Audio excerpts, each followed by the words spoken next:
Here at the Monster Energy Big 12 Football Media Days, this is Big 12 Radio. Watching us on Big 12 Studios, and we have a pair of Kansas Jayhawks. Wide receiver Cam Pickett. We've got linebacker Trey Lathan joining us here at the table. I feel like your excitement level when the Kansas State players sat down was a lot higher than it is right now. He's a Kansas Stater. I went to KU. Let's bring that monster energy. We're talking KU football here. Come on. You know, it's all that. It has nothing to do with you're one of our last interviews today, the last 2 days, and I feel like I just ran a marathon, and I'm crawling to the finish line. How do you guys feel? It's been a day for you guys too, huh? Yeah, it's been a long day. We feeling good though.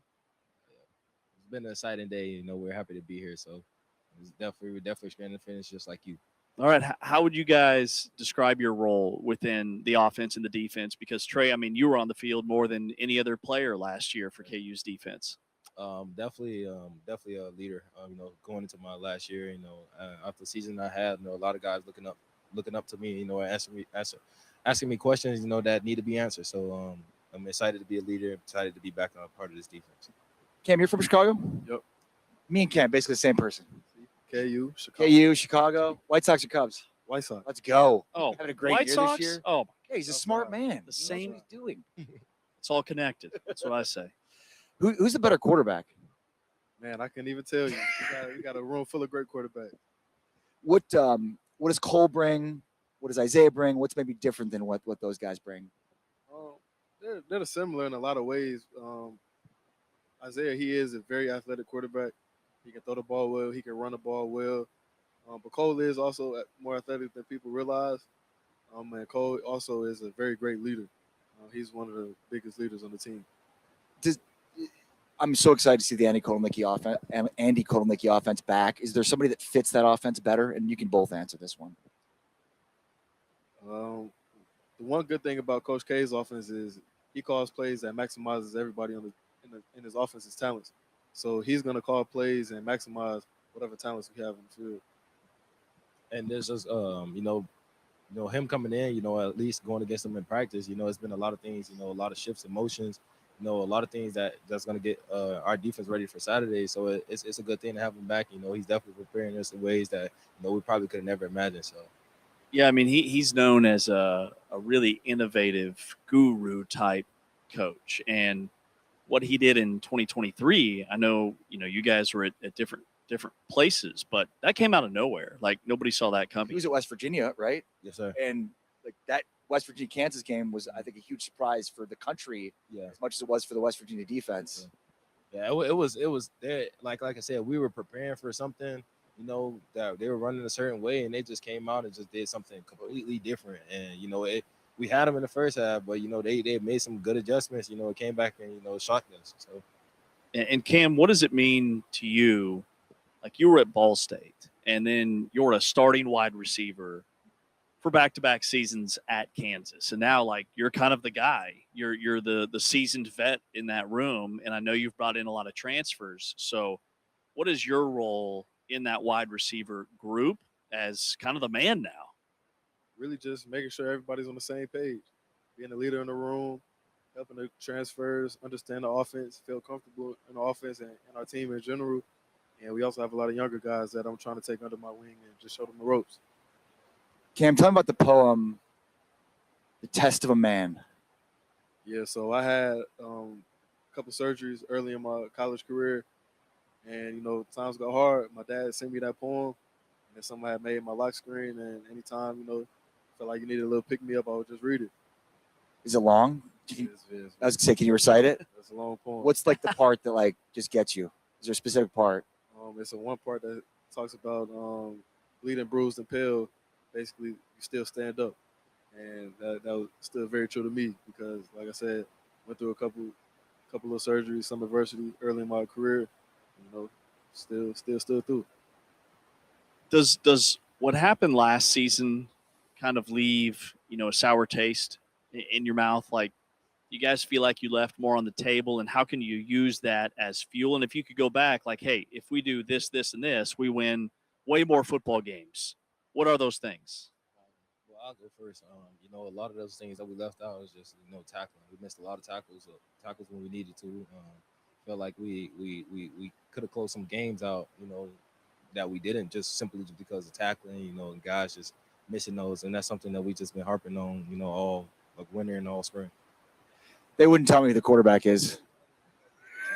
Nah, for real, hey, we don't need Isaiah or Zeke. We need Jack of all trades. Quarterback of the defense. Yeah. Right. And I'm Swiss Army knife. I could do both. Trey, this defense struggled last year. You know, you had a big time year, and you were the playmaker for this defense. You know, DK McDonald, year one, calling plays. What's going to be different this year? We're definitely going to be more aggressive. Like I said, we're definitely going to tackle the ball way better. We're going to stay in our gaps, and you know, we're going to play for each other. A lot of times, you know, we didn't do all three of those things, so definitely going to start with playing for each other first, and then we're definitely going to be more aggressive. Not scheme related though. No, not scheme related. Just, you know, it's just us, you know, coming down to it, making plays. That's all it was. Cam, I want to hear in your eyes what those 2 or 3 things that would have swung last season. Like, what was missing offensively? Really just finishing games. You know, we had opportunities where we might have had the ball with a few minutes left, and whether it be third and short, might have had a turnover or two that, you know, that gave the other team a chance. Really just putting games away when we have opportunity, so that there's no other team doesn't even have a chance to come down and beat us. What's your favorite part about Lawrence, guys? Favorite part, I would probably say, shockingly, the food. Just because I came, you know, from Muncie, Indiana, there's very limited food options. And Chicago's a great food city. Exactly. You're from Miami, right? It's a great food city too. I'm not really a fan of Lawrence food. I go to Overland Park actually to get my food. Nice. Nobody that though, but my favorite part got to be Clinton Lake. You know, just going out fishing. Yeah. You know, just the calmness on the water. So You like to fish? I love to fish. Me too. What's your favorite thing you've gone fishing for? Mahi. Oh wow, those things are, you know, huge. Yeah, they're huge, but they're incredibly stupid too. So, you know, easy to catch. What's the biggest one you ever caught? I don't really know. I mean, I got some big ones. I got some pictures on my phone, but I caught some big ones. You have a boat or like? My friend has a boat that we use to go out to fish. So Get you some NIL money, get a boat, and go out in the ocean, go fishing. boats cost too much. Yeah, wait, and it's not even a good investment. It doesn't appreciate. It's like a car on steroids. Yeah. Trey, pull that mic up to you a little bit. Man. You're the man. You got it. You've got a big family too, right? You have a bunch of brothers and sisters. 5 siblings. 5. One of 6. Yeah. Where are you in that? I'm third oldest. Third oldest. So Middle? you're on the older end. Yeah. Yeah, I'm on the older end. Yeah, middle child. Yeah. How many boys? One. Well, me and my brother. 2. Wow. So Does he play football too? he used to. Now he works with my dad. What does What's- your dad do? They do fumigation. That's awesome. Yes, sir. What's the best piece of advice, solicited or unsolicited, from one of your sisters that you ever got? One of my sisters.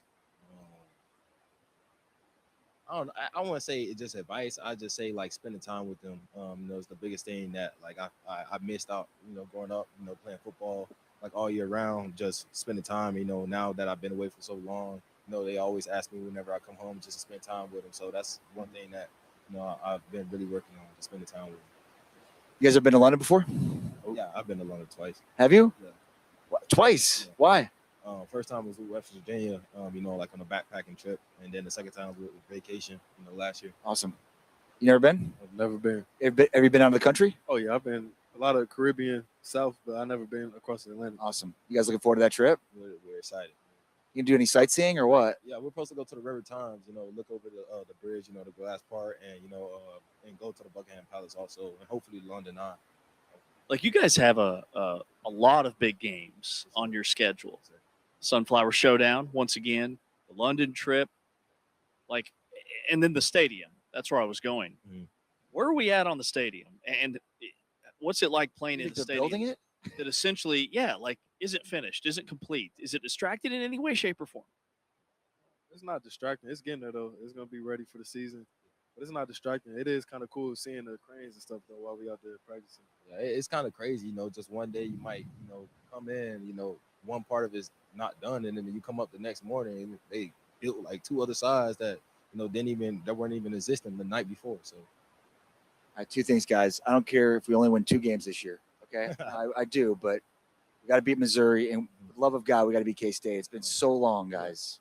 We got to do it. no, we got you this year. This year's our year, for sure. Ari was in diapers last time. It's been a long time, and we've had some lean years. And the fact that 5-7 is, I told this to Lance, like the fact that 5-7 is disappointing is a good spot to be in for KU because some really bad football being played there for years. So it's good to be in this spot, but like we hate Mizzou. We had not had Mizzou on the schedule for a long time. That's a rivalry that goes back to the Civil War. You know, Kansas was a free state, Missouri's a slave state. Like we hate them. We need to beat them. Well, and like, you know, us older guys, we remember the Civil War. Down. It's like that was maybe the best joke you've ever had.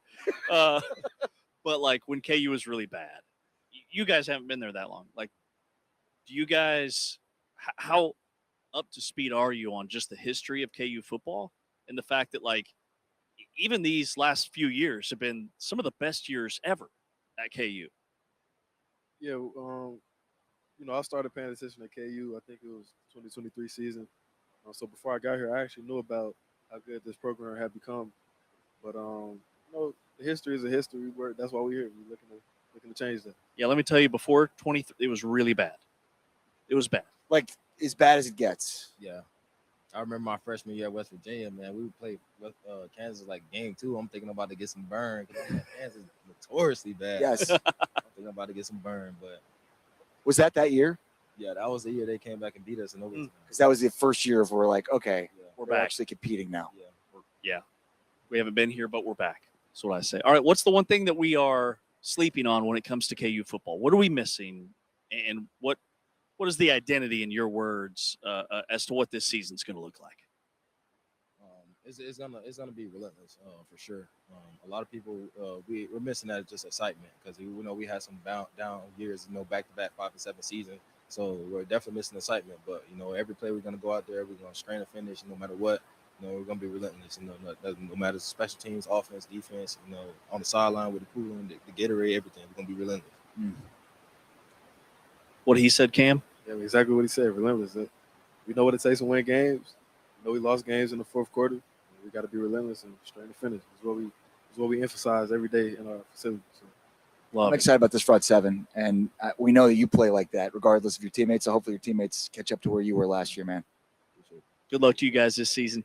Appreciate you. Rock chalk, let's go. Do it. Missouri and K-State, that's all I need, baby. Wide receiver Cam Pickett, linebacker Trey Lathan here at Big 12 Football Media Days. We are brought to you by Modelo exclusively on TuneIn, and you are watching our show on Big 12 Studios.